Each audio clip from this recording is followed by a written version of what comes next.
Hi hello welcome to Mansara. చూసారా ఇవాళ నేను దోశ బ్యాటర్ని రెడీమేడ్గా ఎప్పటికప్పుడు కావాలనుకుంటే తయారు చేసుకునే విధానం చూపించాలనుకుంటున్నానండి.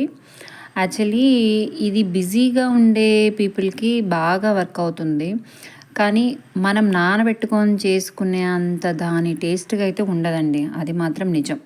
ఏంటంటే ఇప్పటికప్పుడు మనం ముందు రోజు నానబెట్టుకోలేదు, మర్చిపోయాము అని అనుకున్న వాళ్ళకి అప్పటికప్పుడే మనం బ్యాటర్ని మిక్స్ చేసేసుకొని కొంచెం సోడా ఉప్పు వేసుకొని రెడీమేడ్గా తినగలిగే వాళ్ళకి ఈజీగా ఉంటుంది, తొందరగా అయిపోతుంది అనే బిజీ లైఫ్ వాళ్ళకి ఇది సెట్ అవుతుందండి.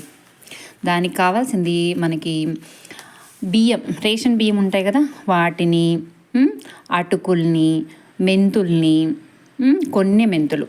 ఇక్కడ ఏంటంటే నేను 2 కేజీల బియ్యం తీసుకుంటే కేజీ మినపప్పు తీసుకున్నా, ఒక 2 కప్పుల అటుకులు, ఒక 2 స్పూన్ల మెంతులు. ఇవన్నీ దోరగా వేయించుకోవాలి.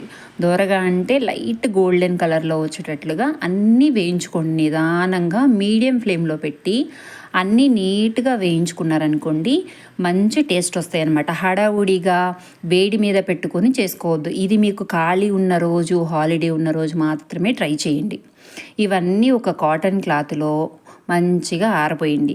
బాగా చల్లారాయి అనుకున్నప్పుడు మాత్రమే వాటిని మీరు గ్రైండర్కి ఇచ్చేసి మంచిగా మెత్తగా పట్టించండి. ఆ తర్వాత మనకి కావాలనుకున్నప్పుడు ఒక 4 అవర్స్ 5 అవర్స్ ముందు మనం, అంటే రేపు పొద్దున్న చేసుకోవాలనుకుంటే ఇవాళ నైటు ఒక కప్పు మన క్వాంటిటీకి తగ్గట్టుగా నానపెట్టేసుకొని, నీటి క్వాంటిటీ కూడా కరెక్ట్గా చూసుకొని, మనం దోశ బ్యాటర్ ఎలా వేసుకుంటాం అలా నానపెట్టేసుకొని దోశలు వేసుకోవడమేనండి మనకు నచ్చినట్టుగా.